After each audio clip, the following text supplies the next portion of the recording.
এই পর্বে আমরা আলোচনা করব জাভাস্ক্রিপ্টের খুবই গুরুত্বপূর্ণ একটা টপিক, অবজেক্ট ওরিয়েন্ট প্রোগ্রামিং নিয়ে। তো এটা খুবই গুরুত্বপূর্ণ অবজেক্ট ওরিয়েন্ট প্রোগ্রামিং, যেটা জাভাস্ক্রিপ্টের খুবই শক্তিশালী একটা কনসেপ্ট।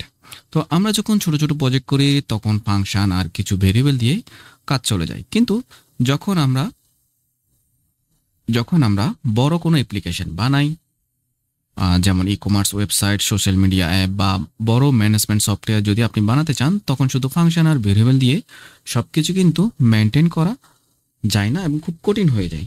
তো এই সমস্যার সমাধান করতে মূলত ব্যবহার করা হয় অবজেক্ট ওরিয়েন্ট প্রোগ্রামিং, যেটাকে আমরা সংক্ষেপে বলি ওওপি। তো প্রথমে আমরা জানবো যে এই যে ওওপি এই জিনিসটা কি, অবজেক্ট ওরিয়েন্ট প্রোগ্রামিং। এই অবজেক্ট ওরিয়েন্ট প্রোগ্রামিং হলো একটি প্রোগ্রামিং স্টাইল যেখানে আমরা আমাদের জিনিসগুলো, আমাদের যে ডাটা বা কাজগুলোকে আমরা অবজেক্ট আকারে গঠন করে রাখি। তো আপনি ধরতে পারেন যে অবজেক্ট মানে হলো বাস্তব জীবনের কোনো একটা জিনিস, যেমন একজন ছাত্র, একটি গাড়ি, একটি ইউজার, এরা প্রত্যেকটি কিন্তু এক একটা অবজেক্ট হতে পারে। তো অবজেক্ট, এই যে অবজেক্ট ওরিয়েন্ট প্রোগ্রামিং এর মধ্যে চারটি অংশ রয়েছে মূলত। এই চারটি অংশের মধ্যে রয়েছে আমাদের আম, তো এই চারটি হচ্ছে আমাদের ইনক্যাপসুলেশন, দ্বিতীয় নাম্বার হচ্ছে আমাদের অ্যাবস্ট্রাকশন, তিন নম্বরে রয়েছে আমাদের ইনহেরিটেন্স এবং চার নম্বরে রয়েছে পলিমরফিজম। তো এই চারটি আমাদের খুব কাজে আমরা খুবই ব্যবহার করে থাকি। প্রথম সেটা আমরা ব্যবহার করে থাকি মূলত ডেটা এবং মেথড একসাথে আমরা প্যাক করে রাখি, অর্থাৎ একসাথে জোড়া তৈরি রাখি। এরপর হচ্ছে আমাদের অ্যাবস্ট্রাকশন, যেটা হচ্ছে আমাদের অপ্রয়োজনীয় তথ্যগুলো আমরা লুকানোর কাজে ব্যবহার করে থাকি। এরপর রয়েছে আমাদের ইনহেরিটেন্স, এটা হচ্ছে আমাদের একটি ক্লাসের সাথে আরেকটি ক্লাসের যে সম্পর্ক, অর্থাৎ যে প্রপার্টি বা মেথডগুলো ব্যবহার করবে সেই জিনিসগুলো আমরা এটা দ্বারা বুঝিয়ে দিই। এবং সর্বশেষ যেটি হচ্ছে আমাদের পলিমরফিজম, এটি হচ্ছে আমাদের ওভাররাইডিং এবং ওভারলোডিং জিনিসটা ম্যানেজমেন্ট করে থাকে। তো চলে যাচ্ছি পরবর্তী ধাপে। আমাদের এই যে জাভাস্ক্রিপ্ট অবজেক্ট ওরিয়েন্ট, এখানে কিন্তু যে জিনিসগুলো খুবই গুরুত্বপূর্ণ সেই জিনিসগুলো হচ্ছে অবজেক্ট ওরিয়েন্টের সূচনা হয় মূলত আমাদের ক্লাস দ্বারা। আমরা অবজেক্ট ওরিয়েন্টের মূলত সূচনা হয় ক্লাস দ্বারা, এটি মাথায় রাখবেন। ক্লাস মূলত অনেকগুলো তথ্য একসাথে ধরে রাখে, আর ক্লাস হলো রিইউজেবল বিষয় যা আপনি বারবার ব্যবহার করতে পারেন। এবং সর্বশেষ হচ্ছে নতুন অবজেক্ট তৈরি করার জন্য অবশ্যই আপনাকে নিউ কিওয়ার্ড ব্যবহার করতে হবে। তো চলে যাচ্ছি আমাদের এডিটরে। এই এডিটরে আমরা প্রথমে একটা অবজেক্ট আমরা তৈরি করব। আমাদের এখানে আমরা অলরেডি দেখেছি যে ক্লাস, আমরা ক্লাস দিয়ে আমরা তৈরি করব। প্রথমে ক্লাস লিখতে হবে, এরপরে আমাদেরকে নাম দিতে হবে। আমি এখানে বলে দিলাম মাই ক্লাস। ওকে, এরপরে যে কার্লি বেস, এই কার্লি বেসের মধ্যে আমরা প্রপার্টিগুলো এক এক করে লিখতে পারি। আমরা ধরে নিলাম এক্স, এক্স এর মান দিলাম যে 50, এবং এর ভেতরে যদি কোন একটা মেথড লিখতে চাই সেটাও আমরা করতে পারি। আমি এখানে বলে দিলাম মাই ফান। মাথায় রাখবেন অবজেক্টের মধ্যে, আমরা অবজেক্ট ওরিয়েন্টের মধ্যে এই বিষয়টাকে বলবো যে একটা মেথড। আমরা এখানে ফাংশন বলি না, এটাকে মূলত ফাংশনই, কিন্তু এটা এই জায়গায় যদি আপনি ব্যবহার করেন তাহলে হয়ে যাবে সেটা মেথড। এখন এই মেথডের মধ্যে জাস্ট আমি বলে দিলাম, লক করে দিলাম হ্যালো জেস ওপি। ওকে, আচ্ছা, তো তৈরি তো করে নিলাম। এখন তৈরি করার পর এটা কিন্তু কাজটি কিন্তু সম্পূর্ণ হয়নি, কারণ অলরেডি আমরা বলেছি যে নতুন অবজেক্ট তৈরির ক্ষেত্রে অবশ্যই আমাদেরকে নিউ কিওয়ার্ড ব্যবহার করতে হবে। এখন আমাদের কাজ হচ্ছে অবজেক্টের ইনস্ট্যান্স তৈরি করা। তাহলে আমরা একটা ভেরিয়েবলের মধ্যে লেট, এখানে বলে দিলাম মাই অবজেক্ট ইকুয়াল টু কি হবে, নিউ। নিউ দিয়ে আমাদেরকে তৈরি করতে হবে। নিউ দেওয়ার পর আমাদেরকে এটিকে কল করে দিতে হবে।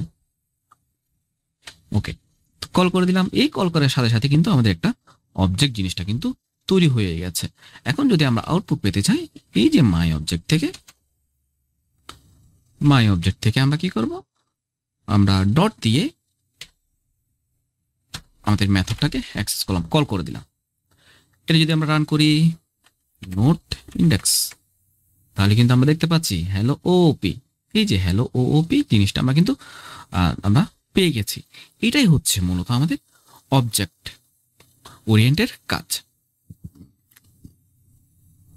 তো দেখেন এই জিনিসটা যদি আমি আরেকবার যদি বিশ্লেষণ করি, প্রথমে আমরা ক্লাস, এটা অবশ্যই লিখতে হবে। ক্লাসের পরে আমাদেরকে স্টুডেন্ট মাই ক্লাস নামক একটা ক্লাস তৈরি করে নিলাম। এটা হচ্ছে কিওয়ার্ড, আর এটার মাধ্যমে আমরা একটা ক্লাস তৈরি করলাম। এই জায়গায় হচ্ছে আমাদের ক্লাসটা তৈরি হচ্ছে, এতটুকু অংশের মধ্যে আমাদের ক্লাসটা তৈরি হচ্ছে। এর ভেতর কি করলাম, এর ভিতরে আমরা বেশ কিছু প্রপার্টি আমরা যুক্ত করে দিলাম। একটা প্রপার্টি আমরা ভ্যালু x = 50 তৈরি করে নিলাম। এরপর একটা মেথডও আমরা তৈরি করে নিলাম। মূলত আমরা এই মেথডকে কল করেছিলাম এই জায়গায়। তো এই ধাপটা শেষ হওয়ার পর আমরা কি করব, অবজেক্টের ইনস্ট্যান্ট আমরা তৈরি করে নেব। আমরা একটা ভেরিয়েবলের মধ্যে মাই অবজেক্ট তৈরি করে নিলাম, মাই অবজেক্ট রাখলাম। এরপর হচ্ছে নিউ কিওয়ার্ড দিয়ে আমরা কি করলাম, ওই ক্লাসটাকে আমাদেরকে এই জায়গায় কল করে দিতে হবে। এই কল করে দেওয়ার সাথে সাথে কি হয়, আমাদের মাই ক্লাসের মধ্যে আমাদের একটা অবজেক্ট তৈরি হয়ে যায়। এটা অবশ্যই মাস্ট বি, এই প্রসেসটা আপনাকে অবশ্যই, এতটুকু প্রসেস আপনাকে অবশ্যই ফলো করতে হবে। এটা হচ্ছে একদম বেসিক, এবং এই জিনিসটা আপনাকে অবশ্যই ফলো করতে হবে। আচ্ছা, এরপরে আমরা চলে যাচ্ছি পরের পর্বের মধ্যে। এরপরে আসি আমরা কনস্ট্রাক্টর। আমরা কনস্ট্রাক্টর কি সেই বিষয়টা যদি আপনি বুঝতে চান, তাহলে হচ্ছে আমাদের এই যে কনস্ট্রাক্টর হলো একটি ক্লাসের একটি স্পেশাল একটা মেথড, যা অবজেক্ট তৈরি করার সময় অটোমেটিকলি কল হয়ে যায়। এটা কিন্তু অটোমেটিক কল হয়ে যাবে। জিনিসটা আমি একটু পরে দেখাচ্ছি। কনস্ট্রাক্টর মাথায় রাখবেন যে এটা হচ্ছে আমাদের স্পেশাল একটা মেথড, যেটা কিন্তু অবজেক্ট তৈরি হওয়ার সাথে সাথে এটা কিন্তু কল হয়ে যায়। তো এরপর হচ্ছে এটি সাধারণত অবজেক্টের যে প্রপার্টিগুলো, সেই প্রপার্টিগুলো এখানে কিন্তু আমরা সেট করতে পারি। তো এটি স্বাভাবিকভাবে কিছু রিটার্ন না করলেও অবজেক্টের টাইপ কিছু রিটার্ন করলে সেটি কিন্তু গ্রহণ করে। মূলত কনস্ট্রাক্টর আমাদের স্বাভাবিকভাবে কিন্তু কোনো কিছু রিটার্ন করে না। আমরা জানি যে ফাংশনের মধ্যে কোনো কিছু রিটার্ন করা যায়, কিন্তু কনস্ট্রাক্টরে জিনিসটা করা যায় না। রিটার্ন করতে হলে আপনাকে এখানে বেশ কিছু কাহিনী করতে হয়। এই জায়গায় অবজেক্ট টাইপের রিটার্ন করা যায়। আচ্ছা, এরপরে যে আমরা দেখবো যে অর্থাৎ একটাই ক্লাসের মধ্যে অর্থাৎ এই ক্লাসে সেম ক্লাসের মধ্যে আমরা একটি মাত্র কনস্ট্রাক্টর আপনি রাখতে পারবেন, একের অধিক রাখা যাবে না। আপনি যদি আবার মাল্টিপল কনস্ট্রাক্টরের মধ্যে যদি আচরণ করতে চান, তাহলে কিন্তু প্যারামিটার এবং কন্ডিশন ব্যবহার করতে হবে। তো এখানে কন্ডিশন যদি ব্যবহার করি, তাহলে কিন্তু কনস্ট্রাক্টর মাল্টিপল রাখা যায়। তবে এটা কিন্তু আমরা মূলত কাজের ক্ষেত্রে আমরা শুধুমাত্র একটাই কনস্ট্রাক্টর রাখি। চলে যাচ্ছি আমাদের এডিটরে। ওকে, তো অলরেডি আমরা কিন্তু একটা ক্লাস এখানে তৈরি করে রেখেছি। এই জায়গায় কনস্ট্রাক্টর তৈরি করবো, এবং সবার উপরে এই জায়গায় আমাদেরকে কনস্ট্রাক্টরটা তৈরি করে নিতে হবে। মাথায় রাখবেন কনস্ট্রাক্টর, এই কনস্ট্রাক্টরটা মেথডটা কিন্তু অটোমেটিকলি কল হয়ে যাবে, আমাকে কল দিতে হবে না। কিন্তু যেখানে আমাদের এই জিনিসটা কিন্তু কল করতে হয়েছে, আমাদের এই মেথডটা কিন্তু কল করতে হয়েছে, যার কারণে সেই ভেতরের জিনিসগুলো কিন্তু এক্সিকিউট করেছে। কিন্তু এই কনস্ট্রাক্টরটা আমাকে কল করতে হবে না। আমরা যখন এখানে ইনস্ট্যান্ট তৈরি করছি, তখনই সেটা অটোমেটিকলি কল হয়ে যাবে। যেমন আমি যদি ক্লক করি, এখানে বলে দিলাম কনস্ট্রাক্টর কল। ওকে, এখন যদি আমরা এটা রান করি, তাহলে দেখেন কনস্ট্রাক্টর কল কিন্তু অটোমেটিকলি হয়ে গেছে। আমরা কিন্তু এখানে কল দিই নাই, অটোমেটিকলি সেই জিনিসটা কল হয়ে গেছে। এটাই হচ্ছে মূলত আমাদের কনস্ট্রাক্টরের কাজ। আচ্ছা, এরপরে আমরা যেটা দেখব সেটি হচ্ছে আমরা চাইলে কনস্ট্রাক্টরের মধ্যে কিন্তু প্যারামিটারও পাস করাতে পারি।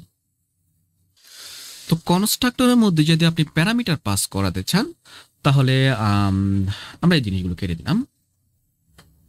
ওকে, আমরা নতুন করে একটা ক্লাস তৈরি করি। আমরা ক্লাস তৈরি করলাম, ক্লাসের নাম দিলাম যে স্টুডেন্ট। মাথায় রাখবেন এই ক্লাসের নামটা বড় হাতে দিবেন। ওকে, তো এর ভেতরে আমাদের থাকবে এই কনস্ট্রাক্টর। ধরে নিলাম কনস্ট্রাক্টর, এখানে মেথডটা আমরা তৈরি করে নিলাম। এই মেথডের মধ্যে আমরা নেম এন্ড রোল দুইটা প্যারামিটার এখানে দিলাম। আর এখান থেকে যদি আমরা রিসিভ করতে চাই, তাহলে আমাদেরকে রিসিভ করার জন্য দিস ব্যবহার করতে হবে। এই দিস কিওয়ার্ডটা আমাদেরকে ব্যবহার করতে হবে। দিস মানে হচ্ছে এর ভেতরে কি আছে, এর ভেতরে হচ্ছে এই name, this dot name is equal to name. আবার বলে দিলাম this dot roll is equal to roll. আচ্ছা, এখন আসি এই ক্লাসটা আমরা নিচে ব্যবহার করছি। আমরা এই জায়গায় constant student 1 equal to new দিয়ে আমরা কি করব, এই যে স্টুডেন্টটাকে আমরা অবশ্যই কল দিতে হবে। তো এর মধ্যে কি দেখেন, আমরা অলরেডি কিন্তু এখানে চলে আসছে নেম রোল চলে আসছে। তাহলে আমরা নেম দিলাম যে অ্যালেক্স আর রোল বলে দিলাম যে 20। তাহলে এই যে অ্যালেক্স এবং 20 সেই জিনিসটা কিন্তু এখান থেকে চলে যাবে। সেম ভাবে আমরা আবারও তো আরেকটা তৈরি করি, স্টুডেন্ট 2 STU2, এখান থেকে বলে দিলাম, এখানে বলে দিলাম রাজ, আর এখানে বলে দিলাম 50। তাহলে এই মানগুলোই কিন্তু মূলত আমাদের এই জায়গায় চলে যাবে, সরাসরি চলে যাবে। তো এখন যদি আমরা এই অংশের মধ্যে কনসোল লক করি নেম এবং রোল, এই যে নেম এবং রোল জিনিসটা যদি আমরা লক করি, তাহলে আমরা আমাদের রেজাল্টটা কিন্তু পাচ্ছি যে অ্যালেক্স 20 আর রাজ 50। এখন প্রশ্ন আসতে পারে, যদি আমি দিস ডট নেম এই দিস ডট রোল এটা যদি না দিই তাহলে কি হবে? এটি কমেন্ট করে দিলাম এবং এটি যদি ক্লিয়ার করে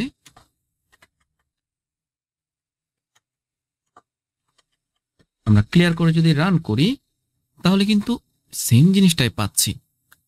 তাহলে এই জিনিসটার কাজ কি? মূলত এই জিনিসটার কাজ হচ্ছে সেটাকে অবজেক্টের মধ্যে প্রপার্টির মধ্যে নিয়ে যাওয়া। আমাদের দিস ডট নেম মানে নেম নামক একটা প্রপার্টি, দিস ডট রোল হচ্ছে রোল নামক একটা প্রপার্টি এখানে তৈরি হয়ে যাবে।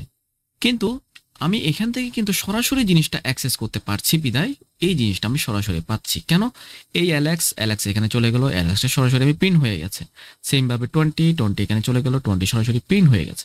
কিন্তু এমনটা যদি হয়, আমি একটা মেথড তৈরি করলাম, এখানে একটা মেথড তৈরি করলাম যে মাই ফান, এবং এই মেথডের মধ্যে যদি আমি লক করি, অথবা হ্যাঁ যদি লক করি যে নেম, তাহলে আমরা কি পাবো? আমরা কিন্তু আচ্ছা আমরা এখান থেকে মেথডটাকে কল দিই স্টুডেন্ট 1 ডট মাই ফান, তাহলে কিন্তু পাচ্ছি না এই যে নেম, এই নেমটা কিন্তু সে পাচ্ছে না। আমি এটা অন করে দিলাম এবং এই জায়গায় যদি বলি দে দিস ডট নেম, তাহলে আমরা কিন্তু অ্যালেক্স এই জিনিসটা পাচ্ছি। তাহলে দিস শব্দের অর্থ হচ্ছে আপনাকে এখানে বলে দিতে হচ্ছে যে অবজেক্টের কোনটা আসবে। এই যে আমরা এই আর্গুমেন্ট আকারে কিন্তু প্যারামিটার আকারে কিন্তু জিনিসগুলো পেয়েছি, এখানে আর্গুমেন্ট আকারে প্রকাশ দিলাম, আর এটা কিন্তু প্যারামিটার আকারে আমরা রিসিভ করলাম। তাহলে সেটাকে অবজেক্টে সে প্রপার্টিতে রূপান্তর করে নিচ্ছে। আমরা এখন যদি রান করি তাহলে কিন্তু জিনিসটা পাবো। যদি আমরা দিসটা না দিই তাহলে কি হবে? তাহলে কিন্তু এটা কাজ করবে না। এই যে নেমটা কিন্তু কাজ করবে না। অবশ্যই আমাদেরকে দিস দিয়ে বলে দিতে হবে হ্যাঁ এটি হচ্ছে এটি দ্বারা কি হচ্ছে, আমাদের একটা ইনস্ট্যান্ট তৈরি হচ্ছে। এখন আসি, আমাদের এটা রিমুভ করে দিলাম, আমাদের ফাংশন আপাতত দরকার নেই, আমাদের এই অংশটুকুরও আপাতত দরকার নেই। যদি আমি বলি যে লগের মধ্যে বলে দিলাম STU থেকে আমরা ডট দিয়ে আমরা নেমকে অ্যাক্সেস করতে চাচ্ছি, নেমকে প্রিন্ট করতে চাচ্ছি। এই যে নেম, এই নেমটাকে আমি প্রিন্ট করতে চাচ্ছি, তাহলে কি হবে? রান করলাম, এটা চলে আসছে আনডিফাইন্ড, কারণ সেটা তো ডিফাইন করে নাই। কিভাবে ডিফাইন করতে হয়? ডিফাইন করার জন্য আপনাকে এই প্রসেসটা ফলো করতে হবে। আমাকে বলে দিতে হবে দিস ডট নেম এবং দিস ডট রোল, তাহলে নেম এবং রোল নামক যে প্রপার্টি সেখানে কিন্তু যুক্ত হয়ে যাবে, অবজেক্টের মধ্যে যুক্ত হয়ে যাবে। তাহলে আমরা নেম প্রপার্টি যুক্ত হলো, রোল প্রপার্টিও যুক্ত হলো, সাথে সাথে আমরা কি পাবো? এই জায়গায় যদি আমি আবার দিই তাহলে কিন্তু আমরা রেজাল্টটা পেয়ে যাচ্ছে। তাহলে অ্যালেক্স পেয়ে গেলাম। কিভাবে অ্যালেক্স পেয়ে গেলাম? আমরা নেম নামক একটা প্রপার্টি আমরা এখানে যুক্ত করলাম, রোল নামক একটা প্রপার্টি যুক্ত করলাম। এখন এখান থেকে নেম এবং রোলকে আমরা সুন্দরভাবে অ্যাক্সেস করতে পারবো। এন্টার দিলাম, এই যে চলে আসছে। তো এইভাবে আমরা আমাদের যে প্যারামিটার, অর্থাৎ আমাদের যে প্যারামিটার, সেই প্যারামিটারটা আমরা কিন্তু অ্যাক্সেস করতে পারছি। এখন প্যারামিটার যে অ্যাক্সেস, সে অ্যাক্সেসটা কিন্তু অলরেডি আমরা দেখেছি। আচ্ছা, এখন আরেকটা জিনিস আলোচনা করব, সেটি হচ্ছে আমাদের কনস্ট্রাক্টরে প্যারামিটারে আমরা চাইলে ডিফল্ট ভ্যালু আমরা রাখতে পারি। ডিফল্ট ভ্যালু যদি আমরা ভ্যালু না দিই, আমরা ধরে নিলাম আমরা এখান থেকে ভ্যালু দিলাম না, কিন্তু চাইলে আমরা ডিফল্ট ভ্যালু আমরা এখানে দিতে পারি। তো ডিফল্ট ভ্যালু ধরেন আমি এটা কেটে দিচ্ছি, আমাদের এখানে একটাই রইলো, আমরা এগুলো কেটে দিলাম। ওকে, এখান থেকে আমরা কোনো কিছু দিলাম না, কিন্তু আমি চাচ্ছি এখানে ডিফল্ট একটা ভ্যালু আমরা তৈরি করে দেব। নেমের মধ্যে বলে দিলাম যে অ্যালেক্স, দেখেন ডিফল্ট বলে আমরা এখানে তৈরি করে দিচ্ছি। আর রোলের মধ্যে বলে দিলাম যে 20। তাহলে এই জিনিসটা কি হলো, ডিফল্ট আকারে আমরা এখানে ভ্যালু তৈরি করে দিলাম, এবং এই ডিফল্ট ভ্যালুগুলো সে কিন্তু পেয়ে যাবে। এখন যদি আমরা লক করি, আমরা এখান থেকে যদি লক করি, আমরা str1 এখান থেকে ডট দিয়ে আমরা কি করব, নেমকে, দেখেন এখন কিন্তু জিনিসটা আমরা পাচ্ছি, সরাসরি পাচ্ছি। আর এগুলো যদি আমি কমেন্ট করে দিই বা যদি না দিই, এই জিনিসগুলো কিন্তু আপনি পাবেন না। ডট দেওয়ার সাথে সাথে সে কিন্তু দেখিয়ে দিচ্ছে, তার মানে নেম নামক কিছু আছে। এই যে চলে আসলো লেটস। তো খুব সুন্দরভাবে আমরা ডিফল্ট ভ্যালু কিন্তু সেট করে দিতে পারি। আমাদের প্রয়োজন পড়তে পারে হয়তো বা কাজের ক্ষেত্রে কনস্ট্রাক্টরে আমাদের প্যারামিটারে ডিফল্ট ভ্যালু রাখার প্রয়োজন পড়তে পারে। যদি আমাদের ডিফল্ট ভ্যালু রাখার প্রয়োজন পড়ে, তাহলে এই প্রসেসটা আমরা ফলো করব। এবার আসি আমাদের নেক্সট হচ্ছে স্ট্যাটিক কিওয়ার্ড। দেখেন জাভাস্ক্রিপ্টে যে অবজেক্ট ওরিয়েন্ট প্রোগ্রামিং রয়েছে, এখানে আমরা দুইভাবে কাজ করতে পারি। একটা হচ্ছে কিছুক্ষণ আগে যেটা আমরা দেখেছি, স্বাভাবিক এই যে নিউ যে কিওয়ার্ড রয়েছে এটি দ্বারা, আরেকটি হচ্ছে আমাদের স্ট্যাটিক কিওয়ার্ড দ্বারা। তো স্ট্যাটিক কিওয়ার্ড যদি আপনি ব্যবহার করেন, তখন অবজেক্টে আমাদের অবজেক্টের ইনস্ট্যান্ট আমাদের তৈরি করতে হয় না। যে এই যে ইনস্ট্যান্ট আমরা তৈরি করলাম, অবজেক্টে একটা ইনস্ট্যান্ট তৈরি করলাম, এই জিনিসটা কিন্তু তৈরি করতে হয় না। অর্থাৎ এই যে নিউর কাজ তখন থাকে না। তো এটা সম্পূর্ণ আমি কেটে দিলাম। এখন দেখেন আমরা স্ট্যাটিক দিয়ে আমরা কিভাবে কাজ করব। সেম ভাবে প্রসেসের মধ্যে আমরা একটা ক্লাস তৈরি করে নিচ্ছি, মাই ক্লাস। ওকে, এই মাই ক্লাসের মধ্যে আমাদেরকে যদি আমরা স্ট্যাটিক ভাবে যদি তৈরি করতে চাই, আমাদের অবশ্যই স্ট্যাটিক এই কিওয়ার্ডটা আমাদের এখানে ব্যবহার করতে হবে। তো ধরে নিলাম আমি একটা হ্যালো নামক একটা মেথড আমি এখানে তৈরি করে দিচ্ছি, এবং এখানে কনসোল লক করলাম।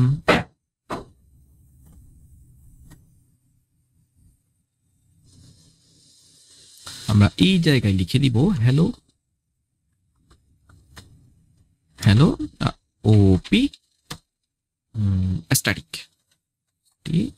ওকে, আচ্ছা, তো আমি আগেই বলে রেখেছি যে স্ট্যাটিক যদি আমরা ব্যবহার করি, তাহলে আমাদেরকে অবজেক্টের যে ইনস্ট্যান্ট সেটা আমাদেরকে তৈরি করতে হয় না। তো এটা এখন এখানে কিভাবে ব্যবহার করবো, আমরা কি করব, এখান থেকে সরাসরি অ্যাক্সেস করতে পারবো। সরাসরি অ্যাক্সেস করার জন্য আপনি কি করতে পারবেন, আমরা একটা রেস নামক একটা ভেরিয়েবলের মধ্যে রাখি, আমরা মাই ক্লাস, আমরা এখান থেকে মাই ক্লাস, এখান থেকে আমরা সরাসরি ডট দিয়ে আমরা কি করতে পারবো, এই যে এই হ্যালো মেথডটাকে সরাসরি কল দিতে পারবো। ঠিক আছে, তো আমরা এখান থেকে ডাইরেক্টলি এটা কেটে দিলেও হবে, কারণ কনসোলটা আমাদের এখানে ভেতরে আছে। ওকে, এখন যদি আমরা এটা রান করি, এটা ক্লিয়ার করলাম, এবং দেখতে পাচ্ছি হ্যালো ওপি স্ট্যাটিক। তাহলে দেখেন এখানে কিন্তু আমরা নিউ জিনিসটা ব্যবহার করিনি, আমরা দুইভাবে কাজ করে থাকি, একটা হচ্ছে স্ট্যাটিক দিয়ে আর একটা হচ্ছে নিউ দিয়ে। তো স্ট্যাটিক দিয়ে হলে আপনাকে নিউ এখানে ব্যবহার করতে হবে না, অর্থাৎ অবজেক্টের যে ইনস্ট্যান্স সেটা তৈরি করার প্রয়োজন নেই।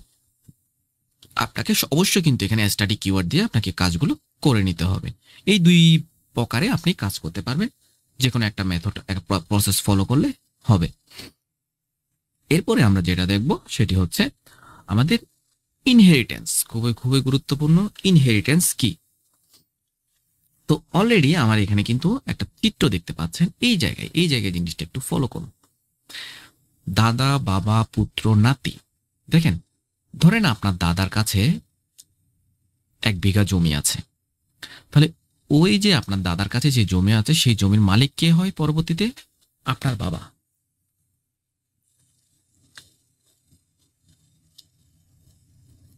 এরপরে বাবার যে সম্পত্তি, সে সম্পত্তির মালিক কে হয়? পুত্র। পুত্রের পরে নাতি। তাহলে দাদার থেকে বাবা, বাবার থেকে পুত্র, পুত্র থেকে নাতি। তাহলে এই যে দাদার সম্পত্তি, এই দাদার সম্পত্তির মধ্যে কে কে নাচানাচি করবে? বাবা নাচানাচি করতে পারবে, পুত্র নাচানাচি করতে পারবে, নাতিও নাচানাচি করতে পারবে। তাহলে এই যে দাদা, এই দাদার সম্পত্তি মূলত উত্তরাধিকার জিনিসটা এখানে প্রাধান্য পায়। ইনহেরিটেন্স মানে হচ্ছে উত্তরাধিকার সূত্র। তো এই যে ইনহেরিটেন্স, এই ইনহেরিটেন্সটা মূলত দুই প্রকারের ক্লাস থাকে এখানে, একটা হচ্ছে প্যারেন্ট আর একটা হচ্ছে চাইল্ড। এখানে প্যারেন্টকে দেখেন, এখানে প্যারেন্ট হচ্ছে দাদা আর চাইল্ড হচ্ছে বাবা। আবার এই যে বাবা এবং পুত্রের মধ্যে প্যারেন্টকে, প্যারেন্ট হচ্ছে বাবা, পুত্র হচ্ছে চাইল্ড। অন্যদিকে আবার এই দুইটা যদি আমরা তফাৎ দেখি, এখানে পুত্র এবং নাতি, এখানে হচ্ছে ও হচ্ছে প্যারেন্ট আর এ হচ্ছে চাইল্ড। ঠিক এইভাবে একটা কমিউনিকেশন এই জায়গায় তৈরি হয়। তো চলে যাচ্ছে আমাদের এডিটরে। এখন দেখেন এই যে উত্তরাধিকার এই জিনিসটা কিভাবে তৈরি হয়। আমরা ধরে নিলাম একটা ক্লাস তৈরি করি, ক্লাসের মধ্যে লিখলাম যে প্যারেন্ট, আমরা প্যারেন্ট লিখলাম, একটা ক্লাস তৈরি করে নিলাম। এখানে হ্যালো নামক একটা মেথড আমরা তৈরি করলাম, হ্যালো নামক একটা মেথড তৈরি করলাম। আর এখানে কনসোল লগের মধ্যে বলে দিলাম দিস ইজ আমাদের, এটা হচ্ছে প্যারেন্ট, যাতে আমরা বুঝতে পারি দিস ইজ প্যারেন্ট। ওকে, আচ্ছা, সেম ভাবে আমাদের কি করতে হবে, ধরে নিলাম চাইল্ড নামক আর একটা ক্লাস রয়েছে, এই যে চাইল্ড। তাহলে ক্লাসের মধ্যে বলে দিলাম চাইল্ড, নামটা হচ্ছে চাইল্ড। এখন এই চাইল্ডের সাথে যদি আমাদের প্যারেন্টের সাথে যদি সম্পর্ক যুক্ত করতে চাই, আমাদেরকে এখানে ব্যবহার করতে হবে এক্সট্রা একটা কিওয়ার্ড ব্যবহার করতে হবে, সেটা হচ্ছে এক্সটেন্ড। এই যে এক্সটেন্ড, এটা ব্যবহার করবো কার সাথে যুক্ত সেই জিনিসটা আপনাকে বলে দিতে হবে। সে কার সাথে যুক্ত, সে প্যারেন্টসের সাথে যুক্ত। তাহলে আমরা এখানে বলে দিলাম প্যারেন্ট, এরপরে হয়ে যাবে আমাদের কাজ। আমরা তাহলে দেখেন এই যে চাইল্ড, এই চাইল্ডের সাথে আমরা কিন্তু প্যারেন্টের সাথে যুক্ত করে দিলাম। এখন কি করতে পারবে, এই চাইল্ড ওই প্যারেন্টের ভিতর যা যা আছে সবকিছু সে অ্যাক্সেস করতে পারবে। অর্থাৎ সে এখানে বসে এই পিতার সবকিছু সম্পত্তি সে ভোগ করতে পারবে। এটাই হচ্ছে মূলত আমাদের ইনহেরিটেন্স। তো এখন এই যে ভোগ করা, সেই জিনিসটা যদি আমরা এখানে বলি, আপনি এখানে একটা কাজ করি, আমরা আমাদেরকে অবজেক্টের ইনস্ট্যান্ট আমরা একটু তৈরি করে নিই আগে। লেট অবজেক্ট, আচ্ছা এটাকে চাইল্ড অবজেক্ট লিখি, চাইল্ড অবজেক্ট নিউ দিয়ে আমরা চাইল্ডেরটা আমরা তৈরি করবো। এই যে চাইল্ড, ওকে, তৈরি করে নিলাম। তো এখন চাচ্ছি এই যে চাইল্ডের অবজেক্ট যে আমরা ইনস্ট্যান্ট যে আমরা তৈরি করলাম, এখান থেকে চাচ্ছি আমি একে অ্যাক্সেস করার জন্য। অবশ্যই করা যাবে, কারণ অলরেডি আমি তাকে যুক্ত করে দিয়েছি, এর সাথে যুক্ত করে দিয়েছি, এবং আমি এখন কাজ করছি চাইল্ড নিয়ে। চাইল্ড কি করতে পারবে, প্যারেন্টের সবকিছু যেহেতু সে নিতে পারবে, তাই আমরা চাইল্ড অবজেক্ট থেকে আমরা এখানে কি করলাম, চাইল্ড অবজেক্ট থেকে আমরা কি করতে পারবো, ওই যে দেখেন হ্যালো চলে আসছে, হ্যালোকে আমরা অ্যাক্সেস করতে পারবো। হ্যালো কার কাছে আছে, হ্যালো কিন্তু আছে আমাদের প্যারেন্টের কাছে। তাহলে চাইল্ডের কাছে কিন্তু কিছুই নেই। এখন যদি আমরা এটাকে লক করি, দেখেন দিস ইজ প্যারেন্ট। এখন আমরা সম্পূর্ণ দেখতে পাচ্ছি চাইল্ডের কিন্তু কোনো সম্পত্তিই নেই, কোনো কিছুই নেই, সে খালি। তবুও সে কি করতে পারছে, সরাসরি প্যারেন্ট থেকে সে ডাটাগুলো নিতে পারছে। এটাই হচ্ছে মূলত আমাদের ইনহেরিটেন্স। তো এই যে এই ইনহেরিটেন্স চাইলে এখানে প্যারেন্টের সবকিছু তথ্য এখানে সে নিয়ে কাজ করতে পারবে।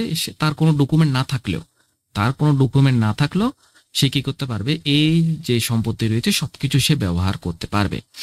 আচ্ছা, এখন আসি এই যে এই ইনহেরিটেন্সের যে গুরুত্বপূর্ণ বিষয়, সেই গুরুত্বপূর্ণ বিষয় হচ্ছে ইনহেরিটেন্স যাকে নিয়ে তৈরি করবেন, এটা হচ্ছে ইনহেরিটেন্সের ক্লাস। অবশ্যই আপনাকে এক্সটেন্ড করতে হবে। এক্সটেন্ড কার সাথে করবেন, প্যারেন্টের সাথে। এটার প্যারেন্ট হচ্ছে এটা। এইটুকু হচ্ছে আমাদের ইনহেরিটেন্সের মূল বিষয়বস্তু। এখন আসি আমরা ওভারলোডিং এবং ওভাররাইডিং, এই জিনিসগুলো আমাদেরকে বুঝতে হবে। তো আমরা যে ওভারলোডিং এবং ওভাররাইডিং এই জিনিসটা যদি আমরা বুঝতে চাই, তাহলে আমাদেরকে বেশ কিছু সংজ্ঞা, এই দুইটা সংজ্ঞা প্রথমে আমাদেরকে বুঝতে হবে। তো ওভারলোডিং হচ্ছে আমাদের যেটা হচ্ছে ওভারলোডিং, এই ওভারলোডিং প্রথম যেটা, এই ওভারলোডিংটা কিন্তু জাভাস্ক্রিপ্টে তেমন সাপোর্ট করে না। এটা হচ্ছে জাভা বা C++ এখানে দেখা যায়। তো তবে প্যারামিটার ব্যবহার করে আপনি ওভারলোডিং জিনিসটা করা যায়, তবে এটা তেমন কার্যকর না। ওভারলোডিং জিনিসটা আমাদের এখানে সাপোর্ট করে না বলেই চলে। আচ্ছা, এরপরে যেটা আসে সেটা হচ্ছে ওভার রাইটিং। এটা কিন্তু খুবই গুরুত্বপূর্ণ। এই ওভার রাইটিংটা কিন্তু আমাদের ইনহেরিটেন্সের সাথে খুব ভালোভাবে ভালো আচরণ করে এখানে। এখন এই যে ওভার রাইটিং, দেখেন চাইল্ডের কোনো মেথড যদি চেঞ্জ করে, চাইল্ড যদি প্যারেন্টের কোনো মেথড যদি চেঞ্জ করতে চায়, তাহলে সেটাকে বলে হচ্ছে মূলত ওভার রাইটিং। এই যে ওভারলোডিং, এই জিনিসটা কিন্তু আমি আবার বলে দিচ্ছি, ওভারলোডিং জিনিসটা জাভাস্ক্রিপ্টে সাপোর্ট করে না। আমরা দেখবো যে ওভার রাইটিং, এই যে ওভার রাইটিং, এই জিনিসটা আমরা জাভাস্ক্রিপ্টে দেখবো, এটা জাভাস্ক্রিপ্টে ভালো আচরণ করে। এরপরে চলে যাচ্ছে আমাদের এখানে, দেখেন আমরা কিন্তু এই যে হ্যালোর মধ্যে আমরা যেটা দেখতে পাচ্ছি সেখানে দিস ইজ প্যারেন্ট, আমরা পাচ্ছি কি দিস ইজ প্যারেন্ট, কোথা থেকে এসছে? প্যারেন্ট থেকে এসছে। এখন চাইল্ড চাইলে এই যে প্যারেন্টের যে মেথডের যে ভেতরে যে বৈশিষ্ট্য সেটা কিন্তু চেঞ্জ করে দিতে পারে। এই চেঞ্জ করার ব্যাপারটাই হচ্ছে মূলত আমাদের ওভার রাইটিং। এখন ওভার রাইটিং যদি করতে চাই, সেই জিনিসটা কিভাবে করবে? ওভার রাইটিং দেখেন, ওভার রাইটিং করতে ঠিক এরকমই। ওভার রাইটিং করতে গেলে আপনাকে অবশ্যই এইখান থেকে অ্যাক্সেস নিতে হবে। ওভার রাইটিং প্যারেন্ট, এই জায়গায় কে সেম ভাবে আমি এখানে নিয়ে আসলাম, একই মেথড, সেম মেথড আমি এখানে নিয়ে আসলাম, আর এখানে বলে দিলাম যে চাইল্ড। মেথড ঠিকই থাকবে, মেথড ঠিকই, কিন্তু এর ভেতরে আমি কি করলাম? ওভাররাইট করলাম, এটাকে আমি বলে দিলাম চাইল্ড। এখন কি আসবে? এখন আসবে কিন্তু চাইল্ড, কারণ সে কি করছে? ওভাররাইট করে ফেলছে প্যারেন্টের যে সম্পত্তি, সেই সম্পত্তিটা সে নিয়ে ওভাররাইট করে ফেলছে। এই জিনিসটাকে বলে মূলত ওভাররাইটিং। আচ্ছা, এরপরে আমরা যেটা দেখবো সেটি হচ্ছে সুপার কিওয়ার্ড। আমাদের সুপার কিওয়ার্ড, তো চাইল্ড ক্লাস যদি প্যারেন্টের কোনো মেথডকে কল করতে চাই, মাথায় রাখবেন চাইল্ড ক্লাস, আমাদের এখানে চাইল্ড ক্লাসকে, এটা হচ্ছে আমাদের চাইল্ড ক্লাস। তো চাইল্ড ক্লাস যদি প্যারেন্ট ক্লাসের কোনো একটা মেথডকে যদি কল করতে চায়, ধরেন সে এটাকে কল করতে চাচ্ছে, এখানে যা আছে সেটাকে নিতে চাচ্ছে, তখন জিনিসটা হচ্ছে আমাদের সুপারে কাজ করে। তো এখন দেখেন আমি সুপারটা জিনিসটা কিভাবে কাজ করে এটা আমি কেটে দিলাম। এখন সে চাচ্ছে এই হ্যালোটা তার ভিতর কল করার জন্য, সে এখানে কল করবে। তাহলে কল করার সময় আপনাকে অবশ্যই ব্যবহার করতে হবে, ধরে নিলাম এইখানেও একটা মেথড আছে, টেস্ট নামক একটা মেথড আছে, টেস্ট। এই টেস্ট মেথডের মধ্যে সে চাচ্ছে যে প্যারেন্টের এই জিনিসটা এখানে কল করার জন্য, তাহলে অবশ্যই এখানে ব্যবহার করতে হবে সুপার। আমাদেরকে সুপার জিনিসটা ব্যবহার করতে হবে, এবং ডট দিয়ে আমরা কি করব? এই মেথডটাকে অ্যাক্সেস করব। তাহলে হ্যালো, তাহলে এই যে হ্যালোর যে কনসোল লগ, এই কনসোল লগটা কিন্তু আমরা এখানে পেয়ে যাব। এবং এই যে চাইল্ডের যে টেস্টটা আমরা যেখানে কল দিব, চাইল্ডের আমি টেস্টটাই কল দিচ্ছি, দেখেন এই টেস্টটা কল দেওয়া মানে আমাদের এই কলের ভেতরে কি আছে? আমাদের প্যারেন্টের একটা মেথড আছে, এই মেথডটাই কল হয়ে যাবে।